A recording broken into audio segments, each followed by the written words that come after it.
Dios los bendiga a todos, hermanos. Uno de los terribles males que está sufriendo la iglesia en este tiempo es la falta de oración. Estamos en un tiempo de mucha frialdad, donde no oramos ni de manera personal ni como iglesia. Son montones las iglesias que no tienen culto de oración, por ejemplo, o que le llaman culto de oración a un culto normal.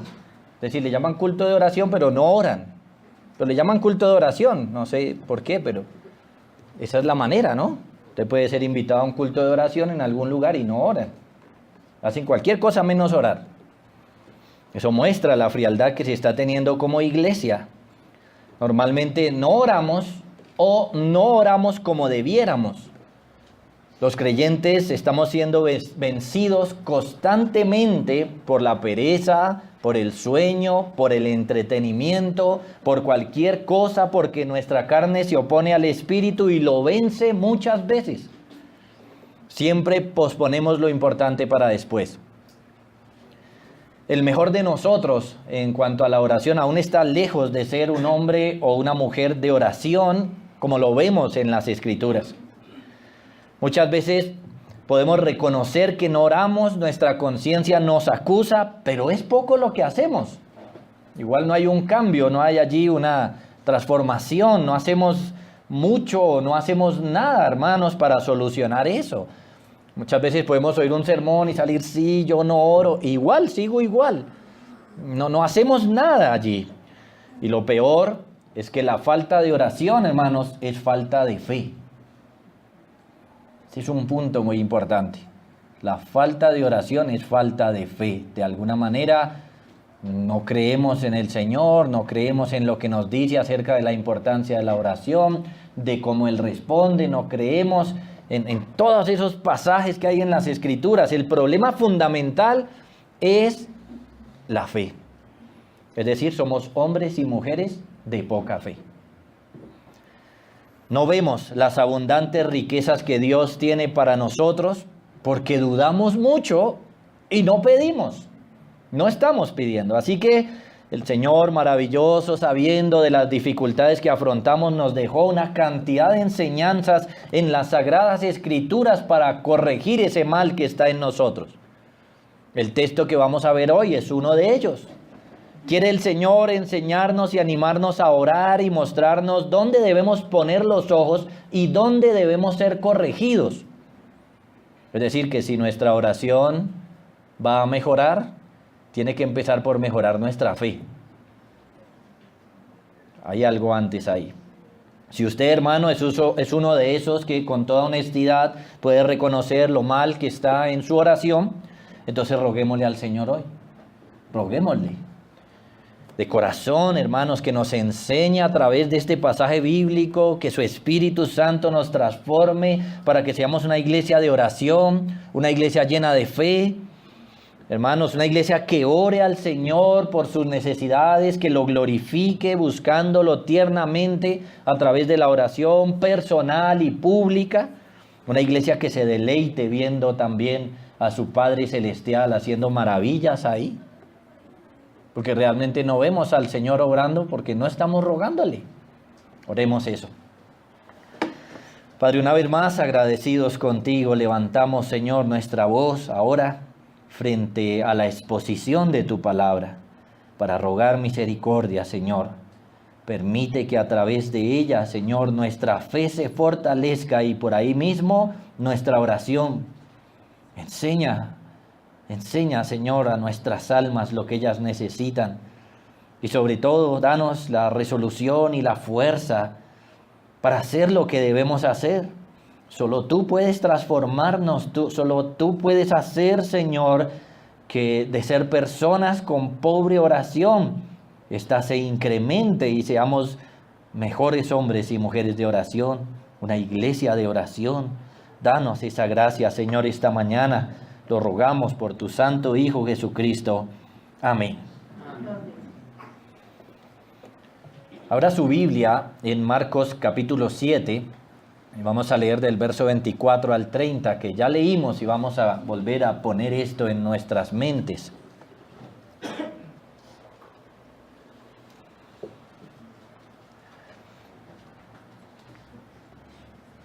Dice el pasaje, levantándose de allí, hablando de nuestro Señor Jesucristo, se fue a la región de Tiro y de Sidón, y entrando en una casa, no quiso que nadie lo supiese, pero no pudo esconderse. Porque una mujer cuya hija tenía un espíritu inmundo, luego que oyó de él, vino y se postró a sus pies. La mujer era griega y sirofenicia de nación, y le rogaba que echase fuera de su hija al demonio. Pero Jesús le dijo, deja primero que se sacien los hijos, porque no está bien tomar el pan de los hijos y echarlo a los perrillos. Respondió ella y le dijo, sí, Señor, pero aún los perrillos debajo de la mesa comen de las migajas de los hijos. Entonces le dijo, por esta palabra, ve, el demonio ha salido de tu hija. Y cuando llegó ella a su casa, halló que el demonio había salido y a la hija acostada en la cama. Es un pasaje maravilloso, como lo notan, como tantos donde el Señor ha hecho milagros. Vamos a ver hoy, hermanos, a través de este pasaje lo siguiente. Es una exhortación que le hago a la iglesia, una manera de animarlos a orar, y es, pídale una migaja a Jesucristo y le dará todo un banquete. Pídale una migaja a Jesucristo y Él le dará a usted todo un banquete. Primeramente analicemos la historia que tenemos aquí. Como se los he mencionado, el Señor Jesús sale de los lugares donde había hecho gran parte de su ministerio hasta ahora. El gran ministerio galileo llegó a su fin. Ahora, no es que no vaya a pasar por ahí, pero ya no se va a concentrar ahí. Ahora se nos cuenta que se va lejos, y bien lejos de donde ha estado.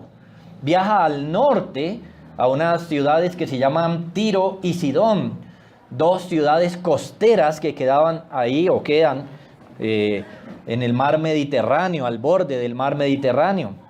Estas dos ciudades, hermanos, era de un lugar llamado Fenicia. Tiro era la capital de Fenicia.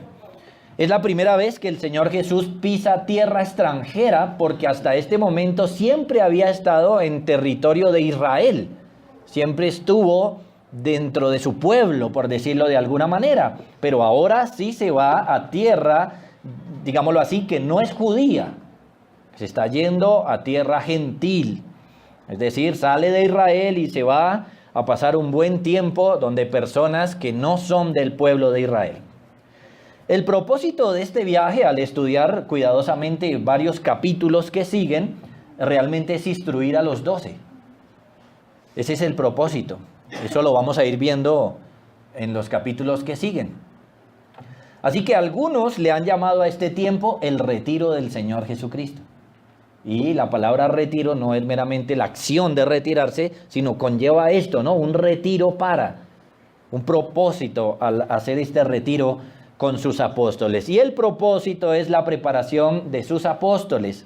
En todo este periodo les va a dar varias enseñanzas, principalmente acerca de la cruz, de su muerte.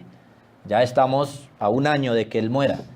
Así que se está acercando. Un año es un tiempo corto y empezó el Señor a prepararlos acerca de su muerte.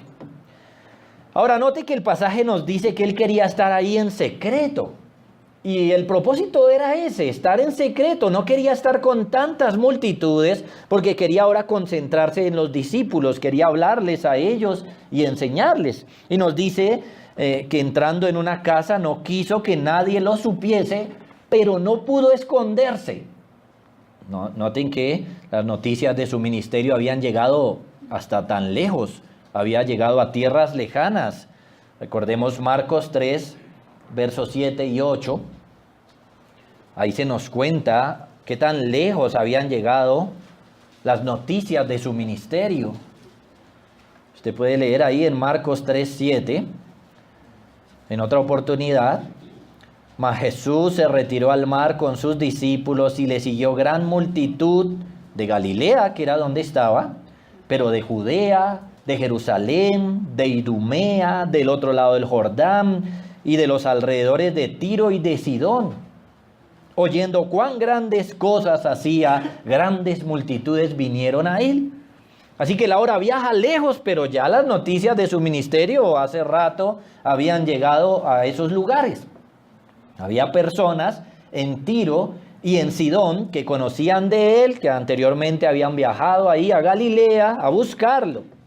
Así que aunque él está ahora en tierra gentil, tierra de gente que no creía en Dios, como estaba revelado en el Antiguo Testamento, gente que era más bien idólatra, porque había mucha gente que no había oído de él, llegando allá no pudo esconderse de todas formas.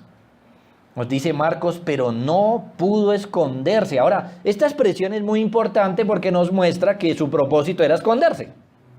Él quería esconderse y no pudo esconderse. Quería privacidad. Esa era muy necesaria para preparar a sus apóstoles. Era muy necesaria para sus planes. Él va a necesitar tiempo con ellos. Así que viajó muchos kilómetros para lograrlo. Mire, Tiro estaba a 50 kilómetros de donde él estaba haciendo su ministerio. Ahora, hoy en día 50 kilómetros rapidito, ¿no? Pero en ese tiempo no habían carros, no habían motos, no habían esas cosas. Se fue lejos, 50 kilómetros. Y Sidón, que es la ciudad que va a ir después, está a 40 kilómetros de Tiro. Así que va a ser un viaje largo. Quería esconderse y no pudo. ¿Cuál fue la razón por la cual no pudo esconderse? Marcos nos dice, verso 25. Porque una mujer cuya hija tenía un espíritu inmundo, luego que oyó de él, vino y se postró a sus pies. La mujer, nos dice, era griega y sirofenicia de nación, y le rogaba que echase fuera de su hija al demonio. Así que noten, una mujer viene, por alguna razón ella se enteró que el Señor llegó. Llegó a ese lugar, así que ella viene. Se acerca a él. La mujer es gentil. La palabra gentil es que no era judía. Era una expresión que se le aplicaba a todas las personas que no eran del pueblo de Israel. Por ejemplo, nosotros somos gentiles, porque somos colombianos. Bueno, no sé si haya otro aquí de otro lugar, pero si no es judío, si no es de Israel, es gentil. Se nos declara que era griega.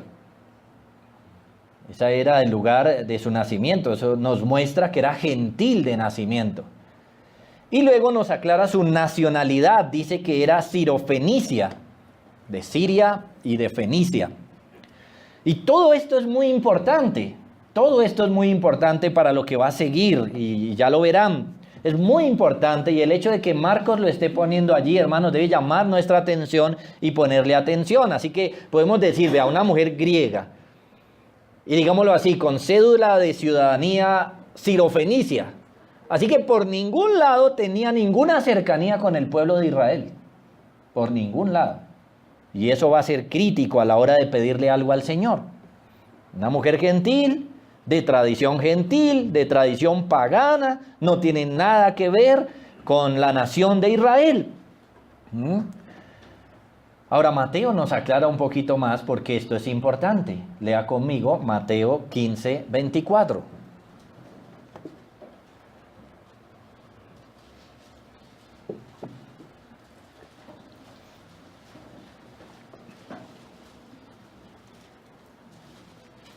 Es el mismo pasaje pero contado por Mateo.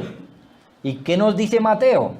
Unas palabras del Señor Jesús que dicen, escuche, no soy enviado sino a las ovejas perdidas de la casa de Israel. Así que note, frente a este pasaje, esa mujer no tiene nada que hacer. No tiene nada que hacer. Frente a este pasaje, ella es griega, sirofenicia, no tiene nada que ver con Israel. Y el Señor dice, mi ministerio es a las ovejas perdidas de Israel. Así que, de alguna manera, si leyéramos solo Mateo, diríamos, pierda todas las esperanzas. Jesús no la va a oír. Sin embargo, no estaba cerrada del todo la puerta, ya lo veremos. Bueno, esta mujer no es judía, era, según se nos declara, gentil, con antecedentes paganos, pero escuchen, ella había oído del Señor. Por la manera que le habla, sabemos que conocía la historia bíblica. No se nos muestra en el pasaje que los judíos la hayan metido dentro de la enseñanza, pero de alguna manera ya conocía de Biblia, conocía del Antiguo Testamento. Mire Mateo 15, 22. Dice: he aquí una mujer cananea que había salido de aquella región clamaba diciéndole: Señor, Hijo de David, ten misericordia de mí. Mi hija es gravemente atormentada por un demonio. Ahora mire lo que le dice. Primero, Señor, se dirige a él con este término que en nuestra forma de hablar es muy común, ¿cierto? Pero en ese no. Decir Señor en aquel entonces estaba resaltando un título de alguien. Y normalmente Señor es un título de Jesucristo como Señor de todo, como Dios. Y luego le dice Hijo de David. Esto es que ella respeta al Señor y se dirige a Él no como cualquier persona, sino como Señor. Lo está reconociendo como una autoridad sobre Él. Y luego, al decirle Hijo de David, lo está reconociendo como el Mesías prometido. Miren, esta es una señora que, aunque es gentil y no tiene aparentemente ninguna relación con el pueblo de Israel, sabía de Biblia. Está hablando del Salvador. El Hijo de David era el Salvador del mundo y ella lo reconoce y le dice: Hijo de David, ten misericordia de mí. Ese es el Salvador del pueblo de Israel. El Salvador que el pueblo de Israel estaba esperando. Era un hijo de David o el Hijo de David. Y una gentil lo ve y lo reconoce. Hermanos, qué lamentable eso. No por ella, por el pueblo. Porque el pueblo, muchos, como los fariseos, como los escribas, lo vieron y no lo reconocieron. Pero una mujer gentil que no sabía de Biblia, como sabía un escriba, como sabía un fariseo, lo vio y dijo: este es. Lo reconoció. Es muy lamentable eso para el pueblo judío, para el pueblo de Israel. Esta mujer estaba muy triste porque su hija estaba endemoniada. Qué cosa tan terrible, un demonio la atormentaba y ella quería, como es lógico, la liberación de su hija. Por eso busca al Señor y no está dispuesta a dejar al Señor sin que Él le ayude. Hermanos, hemos visto algo de lo terrible que es estar endemoniado, no como lo dicen hoy por ahí en iglesias, que cualquiera está endemoniado, cualquiera, ¿sí? Cualquiera, no, ya lo vimos, por ejemplo, algo de eso vimos en Marcos 5, donde un hombre era atormentado por el demonio. ¿Y qué nos cuenta? Que vivía en los sepulcros, por ejemplo. Que nadie podía atarle. Que tenía una fuerza increíble. Pero cuando digo esto, no diga en su mente: ve, qué chévere tenía. No, era terrible. Porque usaba esa fuerza increíble para destruirse. O sea, eso que no tiene nada de bueno. No tiene nada de elogiarlo. Solo para dañarse, se dañaba a sí mismo.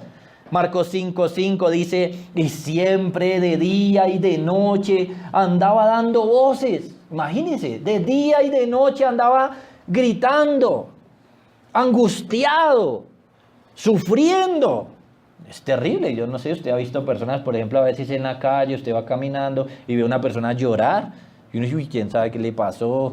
¿No?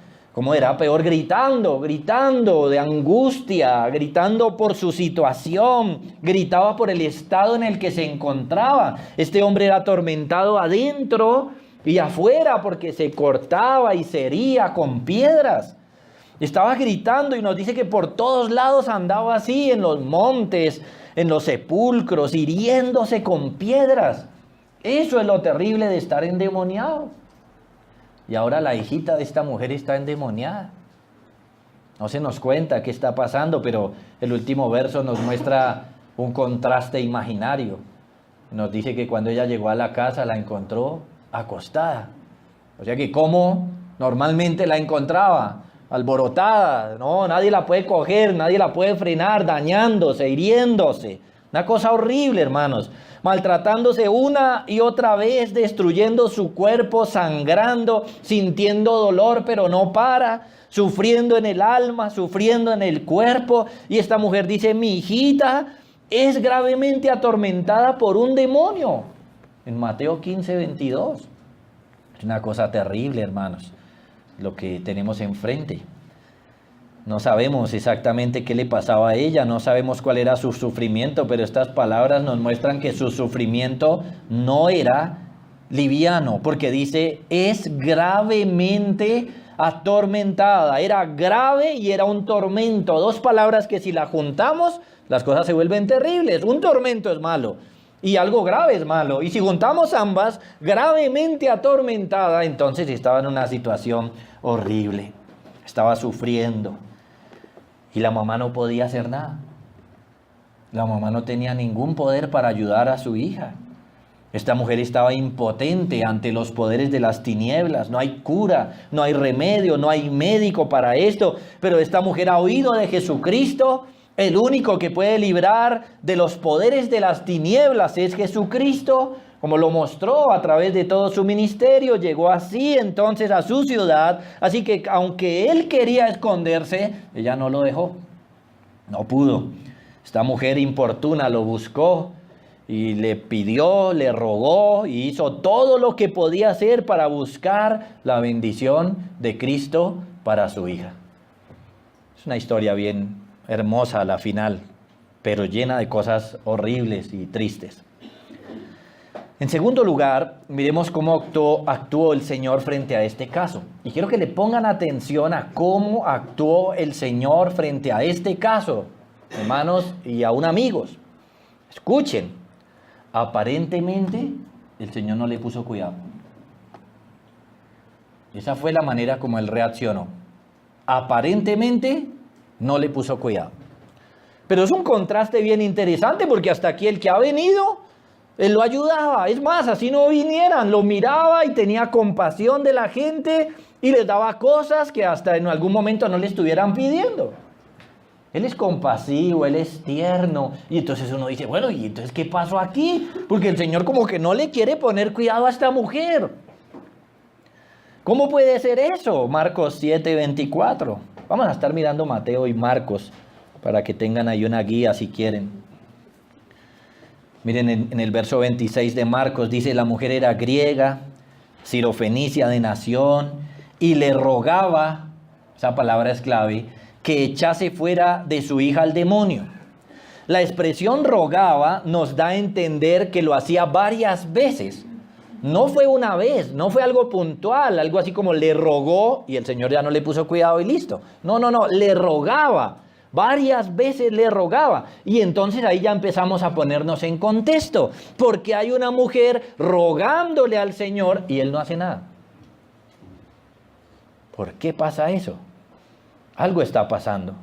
Claro, ella estaba intercediendo por su hija. Esta mujer sabía que su hija estaba sufriendo, que estaba teniendo algo malo en ella y no quería que su hija estuviera dominada por un demonio. ¿Qué situación más terrible podía ser esa, hermanos? Cuando los padres no quieren que a sus hijos les pase nada, ni un rasponcito, ¿no? Y a esta hija le está pasando una de las peores cosas que le puede pasar, porque ni siquiera llevarla a un doctor. ¿Qué doctor puede ayudarla? No la puede ayudar. Nadie podía echar fuera al demonio de su hija, naturalmente hablando, solamente Jesucristo, que es Dios. Pero mire, Mateo nos lo aclara más. Ella dijo, Señor, hijo de David, te lo ruego, libera a mi hijita. Pero el Señor no le ponía cuidado. Mateo 15, 22 y 23. He aquí una mujer cananea que había salido de aquella región, clamaba diciéndole, Señor, hijo de David, ten misericordia de mí. Mi hija es gravemente atormentada por un demonio. Verso 23.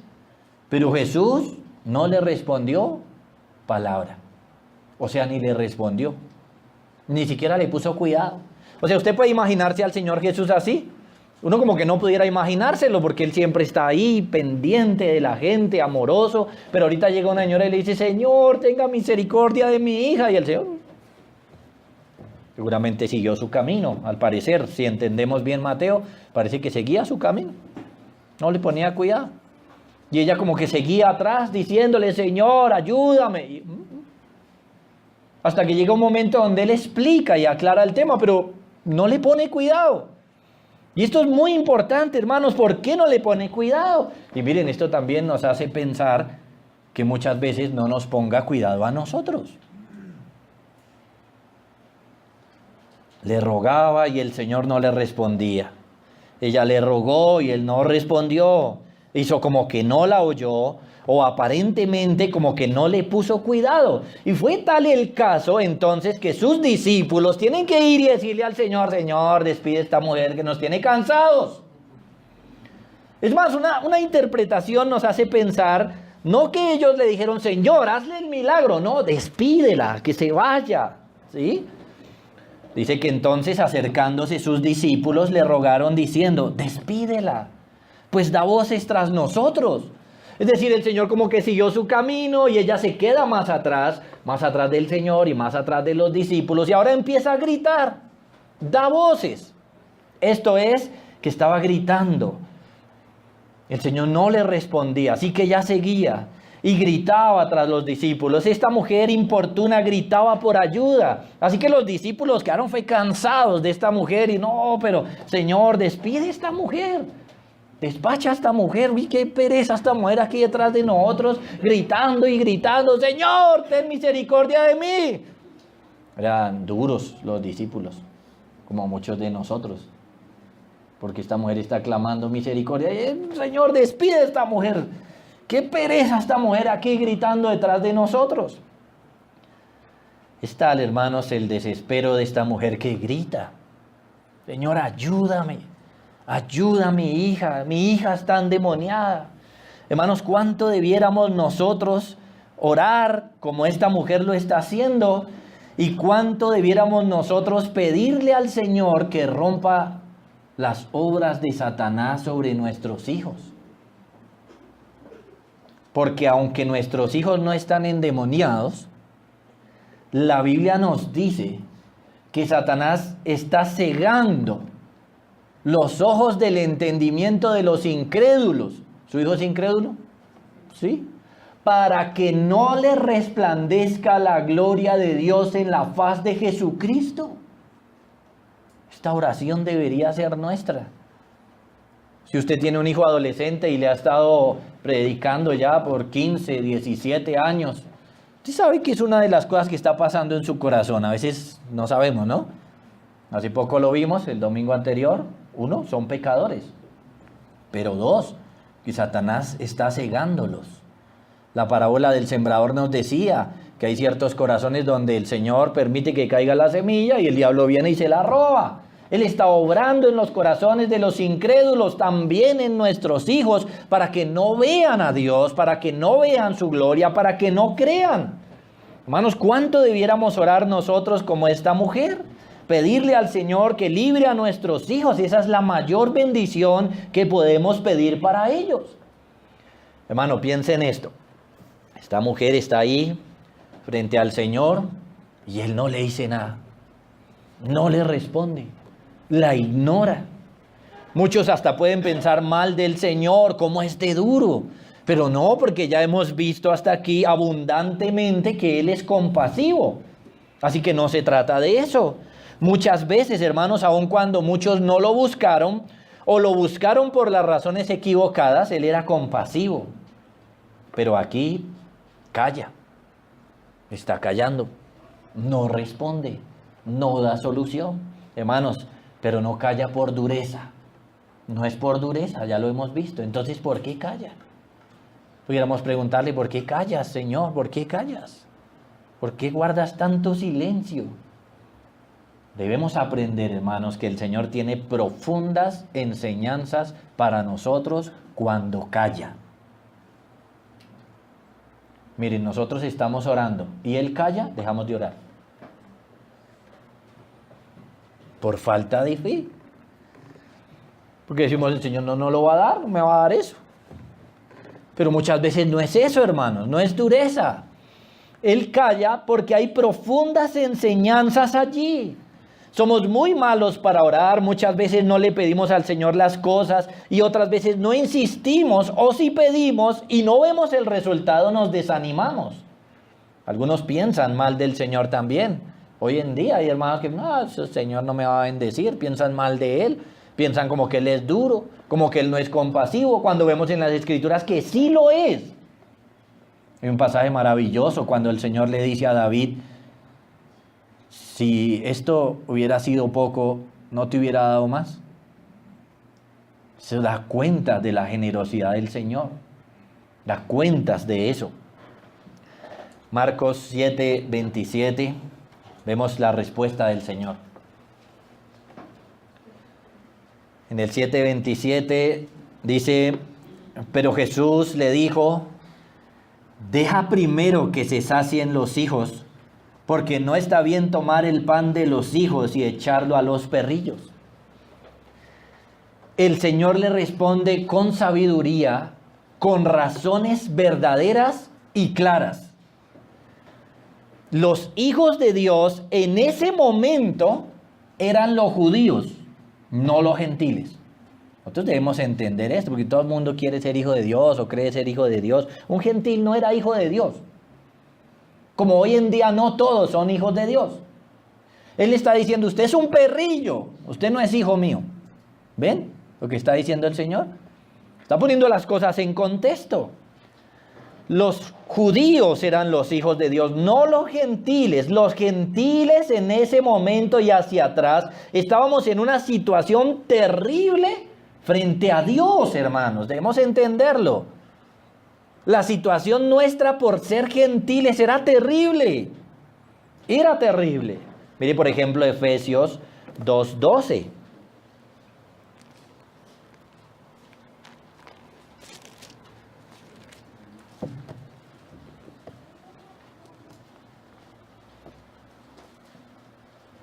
Desde el 11 podemos leer. Pablo le está escribiendo a una iglesia gentil, una iglesia en Turquía, la iglesia de Éfeso. ¿Y qué le dice? Miren lo que le dice en el verso 11. Por tanto, acordaos. Le está diciendo a la iglesia, son hermanos, ya ahora sí son hijos de Dios, pero les dice, acuérdense de que en otro tiempo vosotros los gentiles en cuanto a la carne erais llamados incircuncisión por la llamada circuncisión hecha con mano en la carne. Él está haciendo aquí un contraste entre judío y gentil. Ustedes eran gentiles, no había circuncisión en ustedes. Verso 12, en aquel tiempo estabais sin Cristo. ¿Sí lo nota? Ser gentil en ese momento era estar sin Cristo, alejados de la ciudadanía de Israel, ajenos a los pactos de la promesa y escuche, sin esperanza y sin Dios en el mundo. Una situación terrible, bien terrible, hermanos. Antes de la venida del Señor, nosotros y todos los gentiles estábamos lejos del pueblo de Dios, no teníamos nada que ver con Dios. Podíamos estar cerca geográficamente como Tiro y Sidón, que a la final pues están más cerca que nosotros, ¿no? No están sino allá 50, 40 kilómetros. Podían estar cerca geográficamente, pero cerca de las bendiciones de Dios, no. Estaban lejos de las bendiciones de Dios. Y por eso las menciona. Menciona bendiciones como los pactos de la promesa. Eso no era nuestro. Las benditas promesas de Dios que Él dio a través de los pactos no eran nuestras. No eran nuestras bendiciones. Y por eso el verso termina de una manera clara. Estábamos sin esperanza. Miren, sin esperanza. No había esperanza. Y sin Dios en el mundo. De ahí la bendición de que Cristo viniera. Porque entre otras cosas, Él vino a agrandar su pueblo, hermanos. Hoy somos parte de la iglesia por lo que Él hizo en ese tiempo cuando vino. Si Él no hubiera venido y si no hubiera hecho lo que hizo, hoy no seríamos parte del pueblo de Dios. Hoy todavía estaríamos sin esperanza y sin Dios en el mundo. Verso 13. Pero ahora, en Cristo Jesús, vosotros que en otro tiempo estabais lejos, habéis sido hechos cercanos por la sangre de Cristo. ¿Lo notan? Fue por su muerte. Esta es otra de las bendiciones que nos da la muerte de Cristo. Nos perdona los pecados, nos salva, nos libra de la corrupción, pero nos mete en su pueblo. Al morir nos hace parte de su pueblo, hermanos. Eso es una gloriosa bendición. Pero miren, es una bendición que Él logró por su muerte. Él nos acercó a Él. Los judíos eran hijos de Dios, nosotros éramos perros o perrillos, como lo dice este pasaje, nuestro pasaje. Y Él, por su muerte, nos acercó y nos hizo parte de la familia. Entonces esa mujer, Cristo no había muerto. ¿Qué era esa mujer frente al reino de Dios? Era un perrillo. Ahí se lo dijo. ¿No? Esta mujer se hubiera podido ofender. No, ¿cómo me va a decir perro? Pero el Señor se lo dijo. Deja primero que se sacien los hijos, porque no está bien tomar el pan de los hijos y echarlo a los perrillos. Esto es, miren, que el Señor estaba haciendo su ministerio primero a los hijos. Es decir, que el Señor Jesús tenía un orden en cuanto a lo que estaba haciendo. El orden era primero los judíos, primero Israel, primero los hijos y después, ya miramos, ya vamos a ver. Las bendiciones de Jesucristo eran primero para los judíos. Pero, ¿significa esto entonces que no hay esperanza para nosotros? No.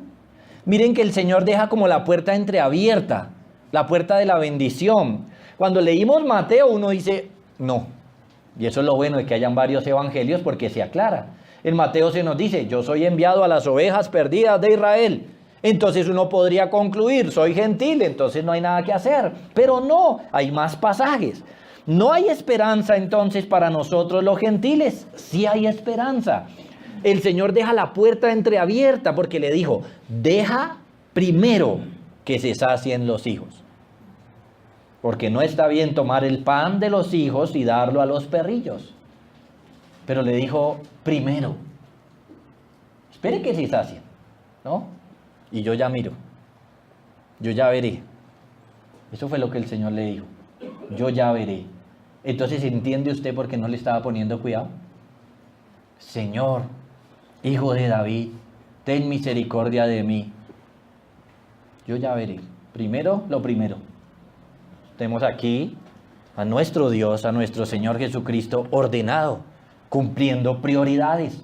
Las prioridades que le dio el Padre, le dijo, vaya primero a la casa perdida, a los perdidos de la casa de Israel. Y allá fue ordenado, juicioso, serio, ¿no? No es como uno cuando va a hacer algo que empieza y no hace un poquito aquí, un poquito allá, y todo lo hace mal a la final. No, Él es ordenado y lo está haciendo bien. Primero los judíos. Pero dejó una puerta abierta. Dijo, bueno, espere que se sacien. Los perrillos podrán comer también después. Después va a haber bendición para los perrillos. Después.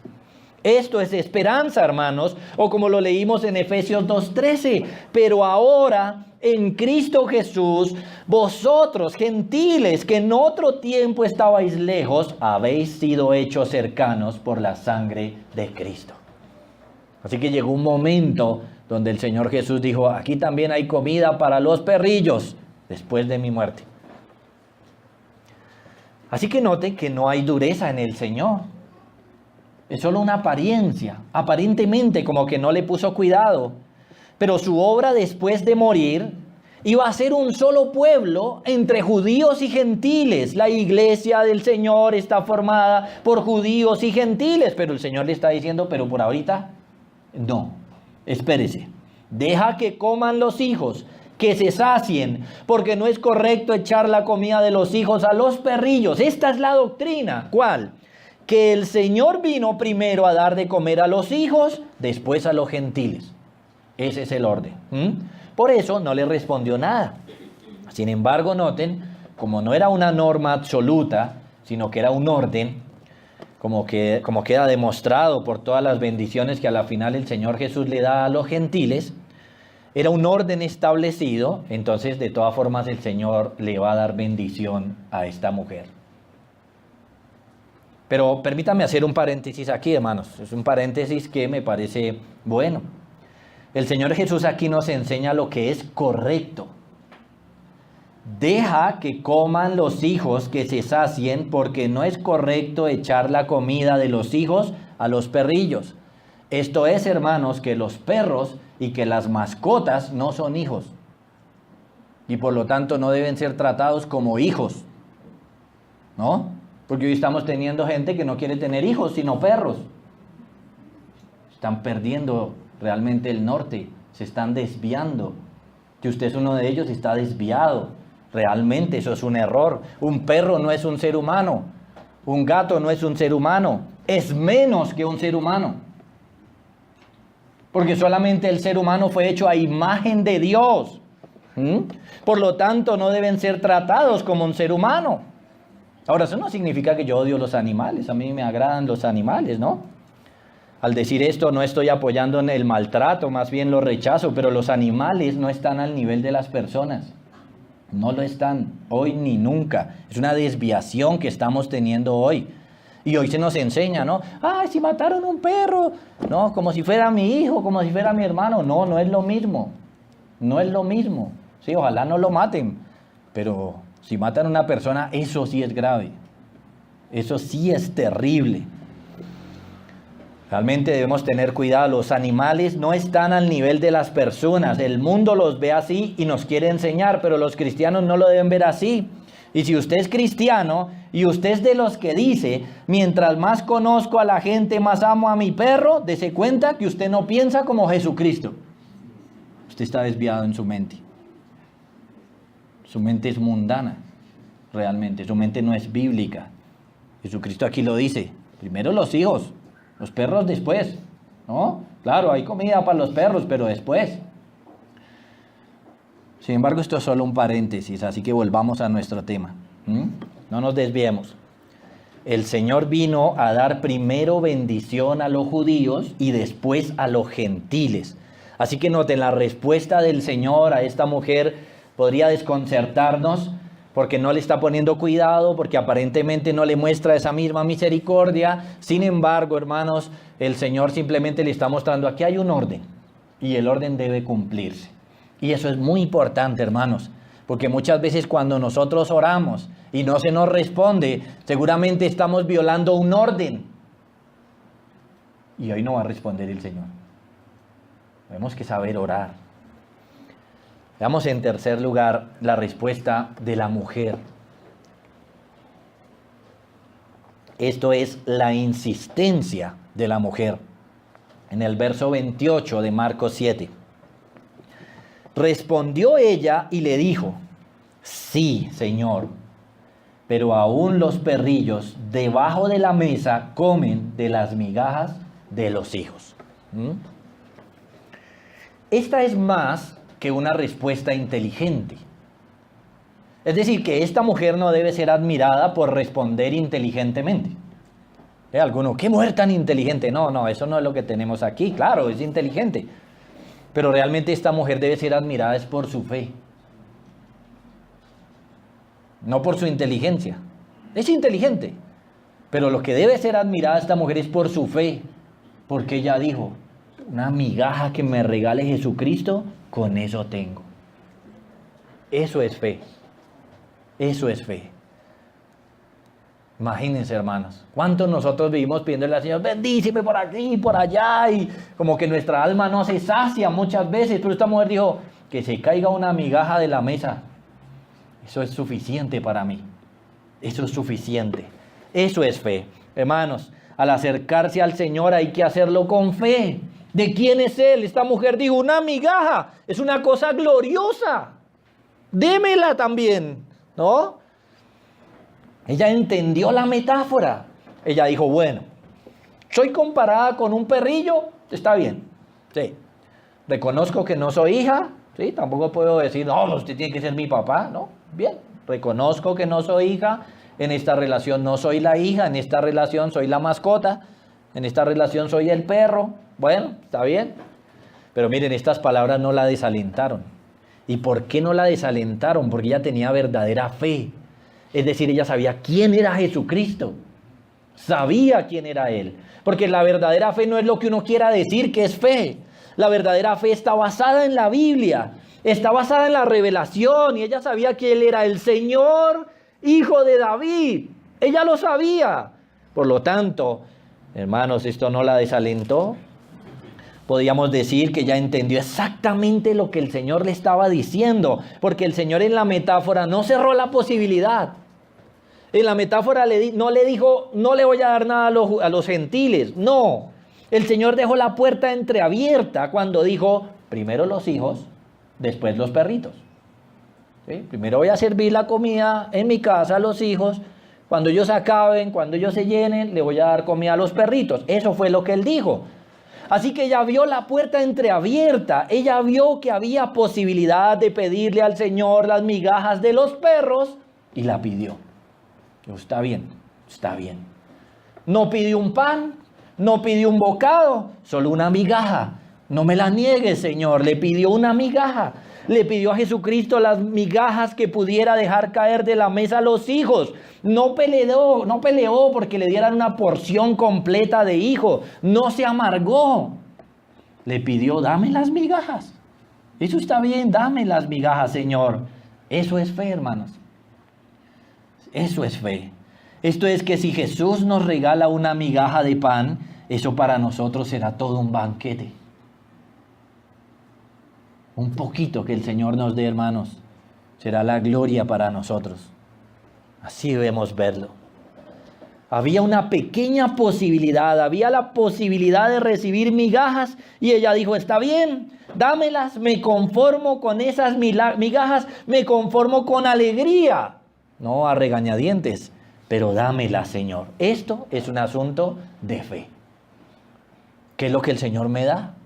Miren, por ejemplo, el contentamiento. ¿Por qué nosotros no estamos con contentamiento? Porque no tenemos fe o nuestra fe es muy débil. Siempre queremos tener más. Pero hermanos, una migaja que el Señor nos dé es suficiente. Por eso Pablo, por ejemplo, hablando del asunto económico, podría decir, con que tengamos sustento y abrigo. Estemos contentos con eso.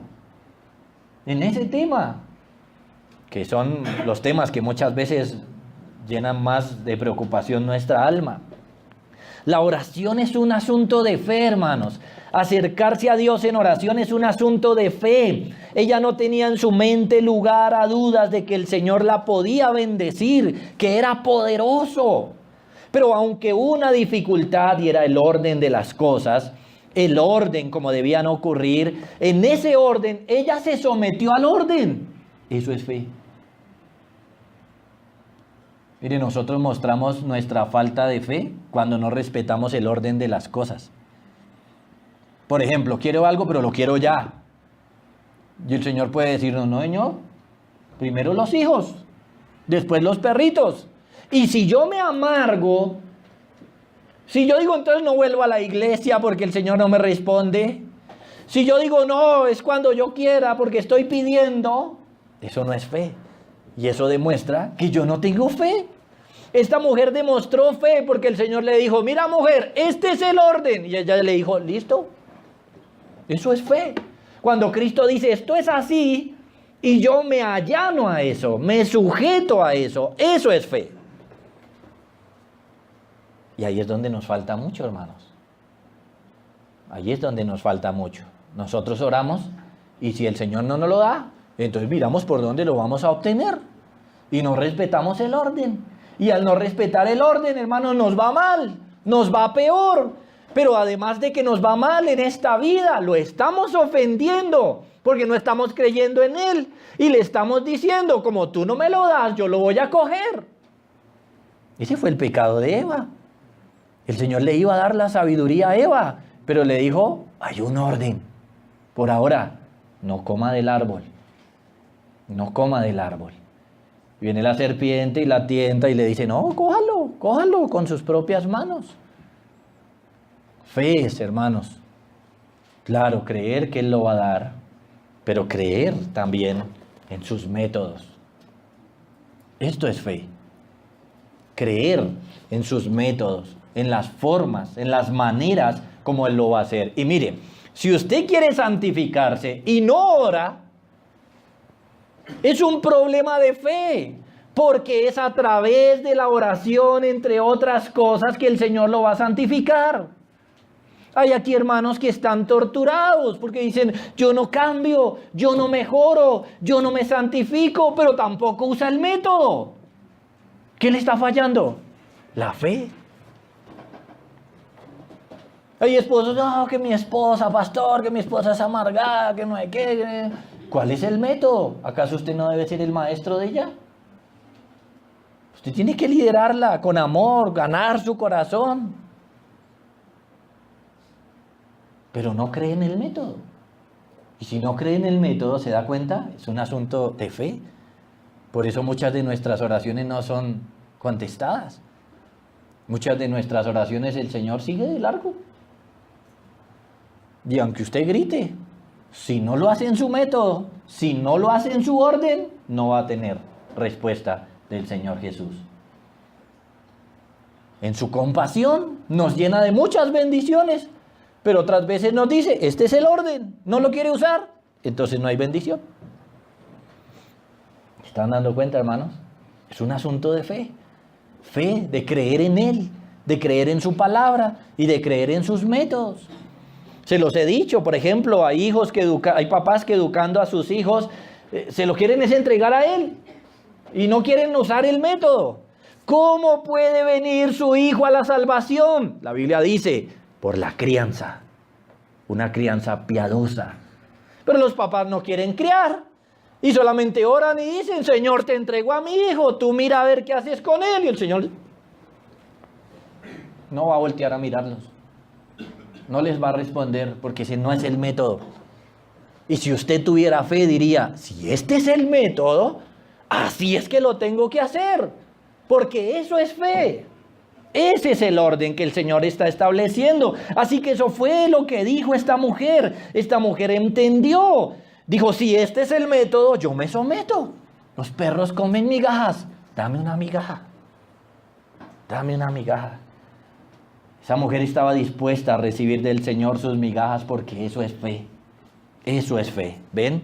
Estoy dispuesta a esperar que los hijos se llenen, que lo hagan porque esa es la voluntad de Dios. Pero te ruego, dame las migajas que dejan caer los hijos.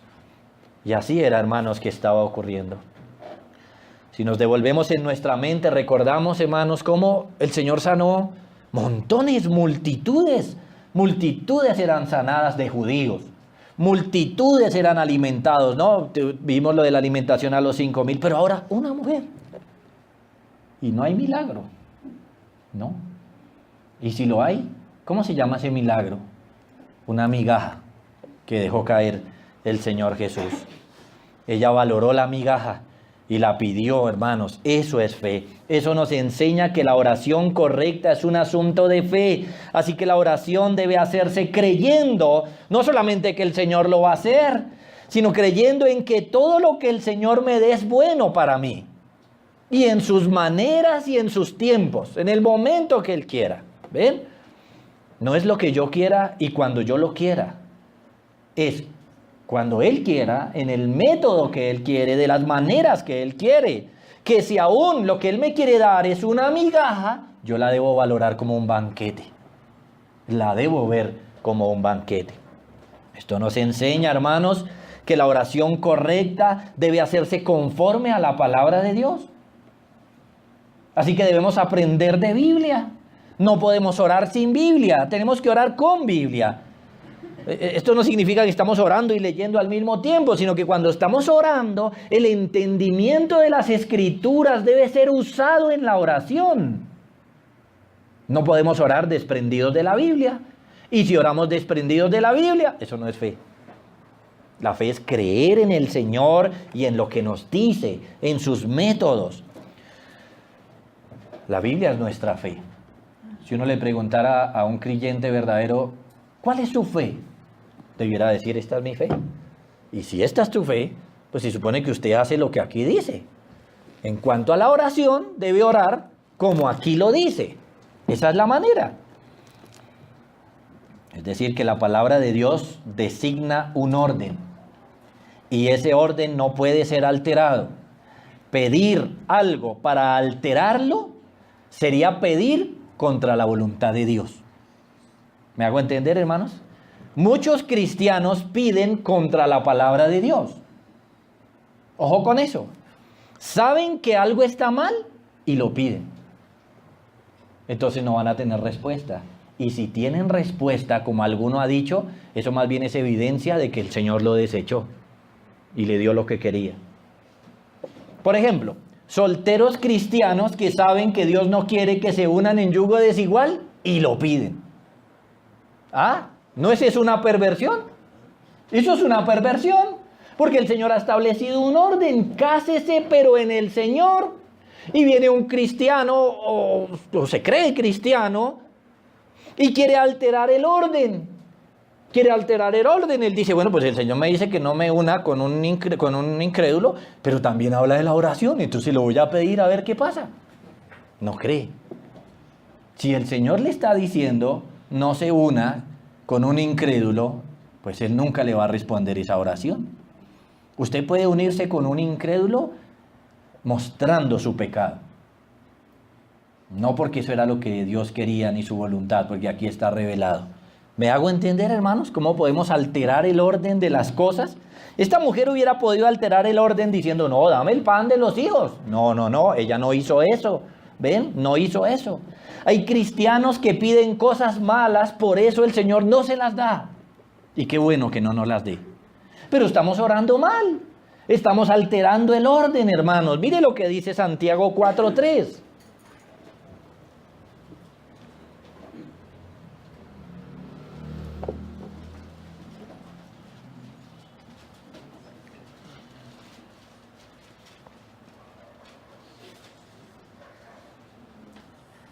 Santiago dice, pedís y no recibís, porque pedís mal para gastar en vuestros deleites. ¿Sí lo ven? ¿Y por qué oramos mal, hermanos? En primer lugar, porque estamos débiles en la fe, porque nos falta fe. Fe es creer en Él, es creer en su palabra.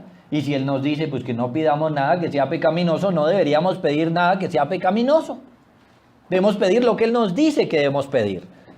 Lo que a Él le agrada, lo que es correcto. Esta mujer pidió conforme a la palabra de Dios. Miren, si Jesús tiene designadas unas migajas para los perrillos, entonces ella dijo, dame esas migajas. Eso es fe, hermanos. Eso es fe. No pidió el pan. No dijo, eso es mío, deme el pan. No, las migajas sí. Hermanos, y si oramos de esta manera, recibiremos la bendición. Esto nos enseña que la oración debe ser perseverante también, hermanos. Aunque se encuentre con muchas dificultades, debemos ir al Señor en oración y rogar su bendición. Esta mujer no era oída, no era escuchada, el Señor no le ponía atención. Mire, y además los discípulos querían que el Señor la despidiera. Aún así, ella perseveró. Y cuando entendió el orden bíblico, simplemente cambió al orden correcto, pero siguió pidiendo lo que era correcto, el bien de su hija. Hermanos, ¿cuánto fallamos en esto? La iglesia moderna no ora. La iglesia no ora, hermanos. ¿Cuántos de los que están acá no vienen a un culto de oración nunca? Nunca los vemos. ¿Por qué? Pues porque no creen. No creen que eso sea bueno. Hay gente que de pronto tienen que coger un bus y venir y vienen y estar 40 minutos allá, y eso qué desgracia tiene. ¿Ven? No tienen fe. No creen que ese es el método establecido por Dios para bendecir nuestra iglesia. No lo creen. ¿Sí? No, yo prefiero irme para la casa. Voy a la casa, me echo un baño, descanso. Mañana me voy a trabajar. No tienen fe. No creen en Dios. No creen que Él pueda darnos las cosas que les estamos pidiendo, las cosas que Él ha dicho que nos va a dar. No lo creen. Por eso es que no vienen. No, pastor, yo no vine por esto, por aquello. Si tuviera fe, todo esto sería derribado. Porque esta mujer tuvo fe. Y aunque el Señor no le respondió, siguió. Y aunque los discípulos le dijeron, Señor, despide a esta mujer cansona, siguió. Porque eso es fe. ¿Ven? Eso es fe. Perseverar en lo que el Señor ha mandado que hagamos, que oremos a nivel personal, que oremos como iglesia. Eso es fe, eso es fe. No oramos porque esto es un asunto de fe y porque la expresión, la crítica del Señor Jesús nos cabe muy bien, hombre de poca fe.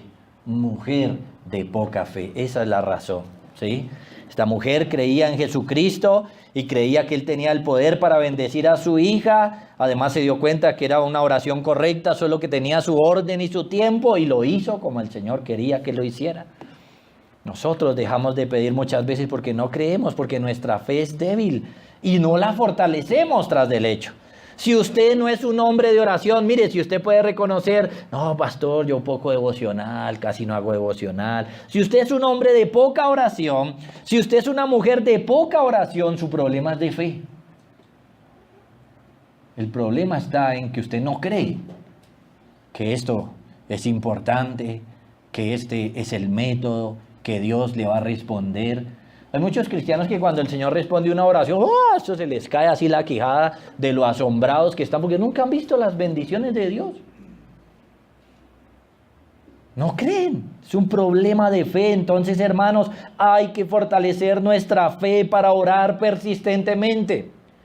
El Señor Jesús le dijo a esta mujer, miren, según Mateo, miremos Mateo 15, 28.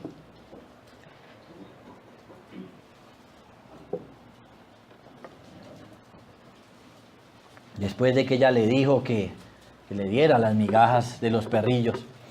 El Señor Jesús entonces respondiendo le dijo, oh mujer, grande es tu fe.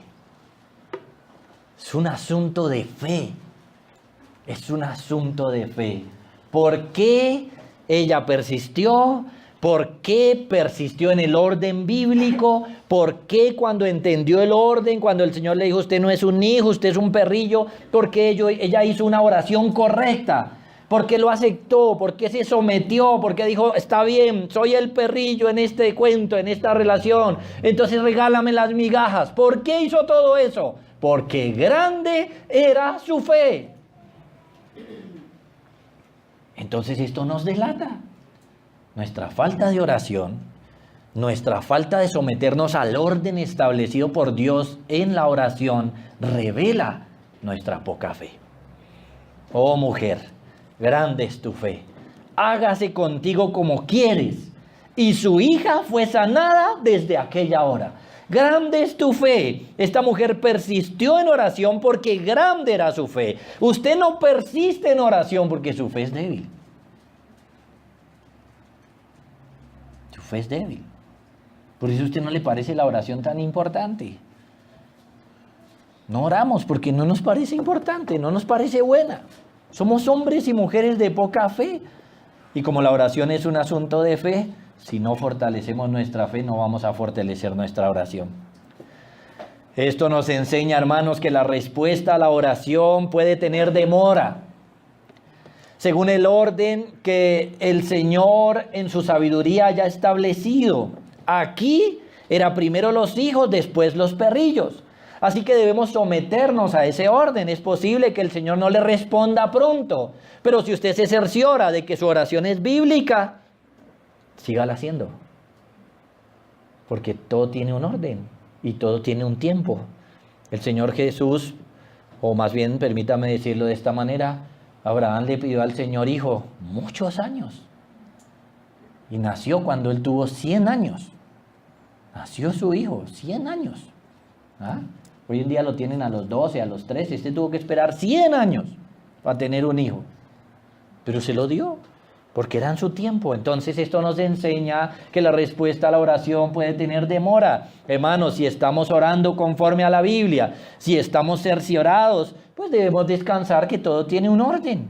Pero siga orando, porque el Señor en su momento lo va a hacer. En su momento va a responder. Usted no debe desanimarse. Más bien esto nos debe animar, hermanos, a orar. Ore y no desmaye, persevere en la oración sin dudar, sino prevaleciendo, por si quizá el Señor nos conceda lo que necesitan nuestras almas. Oren porque es el método establecido por Dios para su bien y para nuestro bien. Ore porque el Señor a veces calla, pero no lo hace por dureza, sino por sabiduría. Oren entonces sabiendo que Él es misericordioso, que tendrá misericordia de nosotros, nos mirará y se moverán sus entrañas y nos responderá, pero lo hará cuando Él considere que es correcto. Él es sabio, yo no. Esta mujer oró al Señor con fe y Él le dio la bendición. En Marcos 7, 29 y 30 dice, entonces le dijo, por esta palabra ve, el demonio ha salido de tu hija. Y cuando llegó ella a su casa, halló que el demonio había salido y la hija acostada en la cama. Qué maravillosa bendición, hermanos, llegar a su casa y encontrar a su hija tranquila, no endemoniada, acostada, sin ningún tormento. Y eso lo hizo el Señor. Jesús lo hizo. Esta bendición vino de su mano como la respuesta final a una mujer de fe y oración. No tuvo el Señor que ir hasta allá, desde lejos. Ni siquiera dio la orden, ¿sí lo notan? No dio la orden, no dijo que salga el demonio, no, ya lo hizo. Qué glorioso es Él, hermanos, qué poderoso. Qué compasivo, a pesar de que había un orden. Él no le dijo, bueno, voy a esperar hasta que muera para darle a usted esta bendición. No, se compadeció de ella y se lo dio. Ahora nosotros somos hijos de Dios, entonces ¿por qué duda? ¿Por qué duda de que el Señor le dará la bendición? Si usted es creyente, lo hará. Hermano, fortalezca su fe, más bien crea en Él, crea en su palabra y a través de esto fortalezca la oración y usted verá, experimentará cómo el Señor lo llena de gozo. Porque la migaja más pequeña que deje caer el Señor Jesús de su mesa será para nosotros todo un banquete. Oremos. Padre, estamos agradecidos contigo por esta palabra, Señor, maravillosa que nos concedes en este día. Queremos rogarte perdón primeramente, porque a la luz de esto, Señor, fallamos, pecamos en la oración, en la fe, en la manera de usar el método, en no ser bíblicos, en hacer lo que nosotros queremos. Señor, perdónanos por tomar la oración como algo que no es, por tomar la fe como algo que no es. Señor, perdónanos por no orar, por no usar los métodos establecidos por ti, Señor. Gracias por iluminarnos, Señor, y por enseñarnos. Concédenos, Padre, que ahora, por la obra de tu Espíritu Santo, podamos fortalecer la fe en nosotros y convertirnos en una iglesia de oración, cada vez más juiciosa en oración. Una oración que te honre, que te glorifique, Señor. Y una oración a través de la cual tú nos des, Señor, las cosas que necesita nuestra alma, nuestra iglesia. Padre, gracias por este momento. Gracias por mostrarnos nuestro error y por enseñarnos el camino correcto de la oración con fe.